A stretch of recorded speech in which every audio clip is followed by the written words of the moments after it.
What's happening, everybody? Thank you for tuning in to another edition of the Kingdom Safety Response Unit's Game Changers.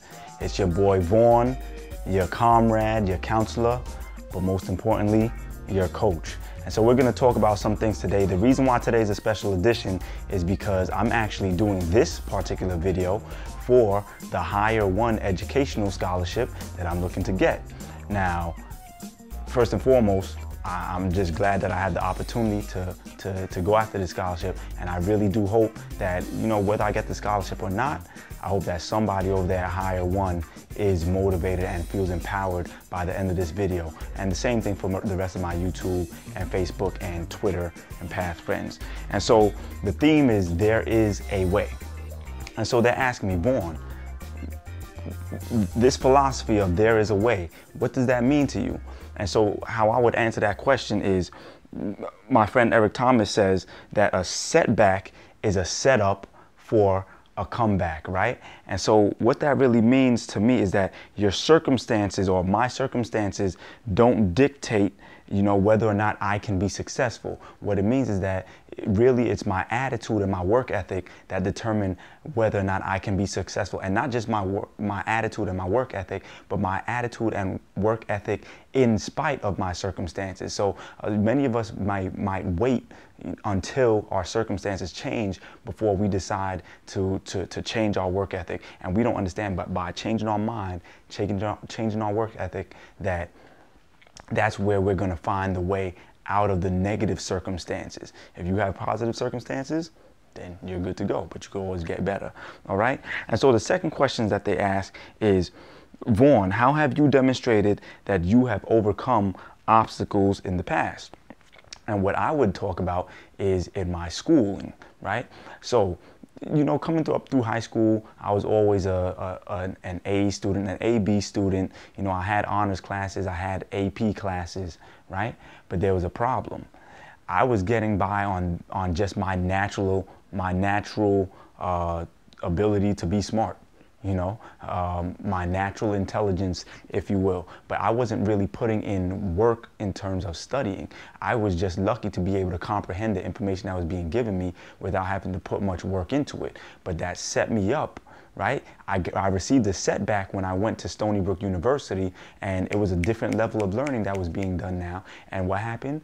I ended up graduating with a 2.3. Yes, I'm glad that I graduated, but compared to the lifestyle that my friends who graduated with 3.5s and above are living, the 2.3 lifestyle definitely hasn't been as, joyful, I should say. But even past that, I went on to go to law school and did a year of law school. It took me a while to even get into a law school because of that 2.3. But once I did get in, I still had a hard time, grasping the concept of how to study correctly, right? But there is a way, because even though I was going through all of these problems, even though the law school eventually after 3 terms ended up getting rid of me, and I went through a period where I didn't want to go back to school ever again, guess what? I found myself back in my first term of grad school, and if you had asked me 6 months ago whether or not I was trying to go back into school, I would have said no.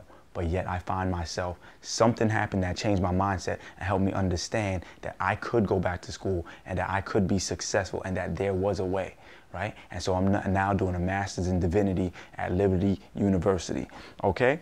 And so that's one way that I overcame. That's one way where I found a way. But also in my work, I was making good money at a job, and I eventually got laid off. This was about 2-3 years ago now, right? I got laid off. Unexpected, because you're talking about I had just been promoted. I was a supervisor. I was one of the top workers at the company, and yet the company just had a lawsuit against it. They had to lay people off. But I was discouraged for a while. I'll admit that. I ended up going to a retail place where I worked for about 1.5 years, right? And not only that, but 1.5 years making minimum money and only got a 5-cent raise the whole time, right? Imagine, I went and graduated from college. I did not go to graduate from college to do this. Not to say that there's anything against it, but you don't go to college to come out and try to make minimum money.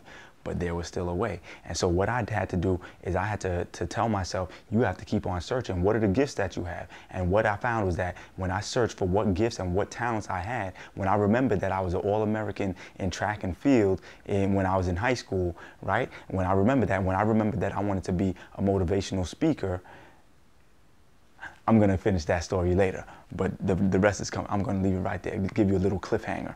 And so the third question is, please tell us about your future goals and what steps you are taking to achieve them.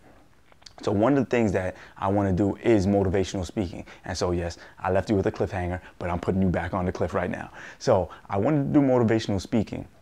And the reason why I wanted to do it, and the reason why I'm back in school, the reason why I'm actually a track and field coach at one of the local high schools right now, is because I listened to my friend Eric Thomas, who less than a year ago, or maybe only about 6 months ago, I really started listening to the things that he was saying when he goes and he does motivational speaking professionally. And it just changed my whole mindset. It renewed my mind, right? And it helped me to understand that I could go and I could get my education. I could rise up out of debt. There's a lot of things that I could do. There is a way. I just had to find it. And so now I find myself a track coach. Not only that, but another way that I'm using to get towards being a full-time motivational speaker is I go to the community, events such as at my high school that I went to. They have something called, the Male Initiative, where they're trying to figure out why are the minority males not doing well in school, and how can we change that situation. So I'm trying to become a part of these things to help the community that I'm in. All right, and I'm doing the YouTube videos to help motivate you guys, including Hire One. And so not only that, but I'm also looking into eventually one day buying a building that I can use for a multi-purpose center where people can hold concerts, people can come and find study tools, find a place that they can use a computer if they can't afford a computer at home, use it as a place just to network also with other people, and just a safe place that the people from the community, youth from the community, can come together and fellowship with one another. And so one of the main things that I've been doing is asking people what goes into getting a building. And I did a studio session because I'm also a musician, and I did a studio session at a studio here in the New York City area. And one of the things that I learned that I never even thought of, and that's why it's important to talk to people who are already doing the things that you want to do, is that some of these people have to pay garbage pickup fees and snow removal fees. Two things I never even considered, all right? So there's 3 things that I want you to walk away from with this video in terms of finding the way, because there is a way. And one of the things is that there is a way that seemeth right unto a man. One of my favorite books says, but the end thereof is death. And what that means is that if you don't find the right way, then all the dreams that you have, all the goals that you have are all going to sink. So you have to find what is the right way to get into your goal. And so I have 3 things, and the main, you could embrace the process. Just turn to the person that's next to you and say, embrace the process. So here are 3 things that you need to do to embrace the process and get to where you want to be and find that way.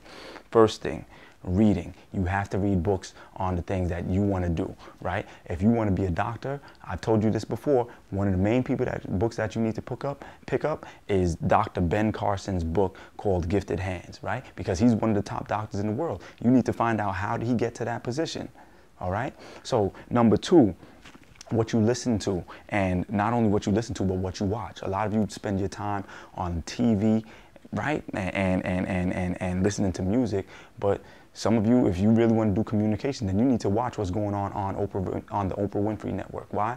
Because at one point they told her that she couldn't even be on TV anymore, but now she owns her own network. And I want you to catch the fact that she named it OWN, right? The Oprah Winfrey Network.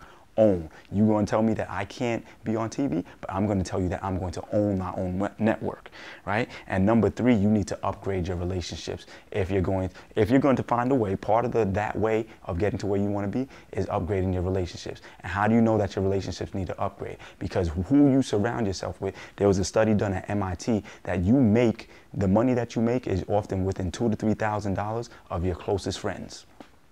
So some of you who want to start making more money in life, you need to upgrade the friends that you're around. Some of you who want to do certain things in life, travel, you need to find friends who are interested in the same thing. Why? Because who you are around will dictate to an extent what you become, right? And we see that in Michael Jordan. Michael Jordan didn't win 6 championships until he upgraded his relationships. So who did he bring in, right? For 7 years, he was doing his thing. He scoring 60 points in a game, but it's not until Phil Jackson came and it's not until Scottie Pippen came that all of a sudden Michael Jordan, not only did he win six titles, but he was named MVP. So it wasn't until he got the 2 other people, the right relationships around him, that he was able to bring out the best in him. And so I'm only putting this video together because I want to see you bring out the best in you. Whether you work for Hire One, whether you work for, whether you're a garbage man, right? You need to be the best garbage man that you can be. You know, there's somebody out there who your circumstances, you're not where you want to be financially, you're not where you want to be academically, you're not where you want to be in your relationships, but I'm telling you that there is a way. So write down those 3 principles. I hope that it empowers you. This is Vaughn from the Kingdom Safety Response Unit and the coach. Peace.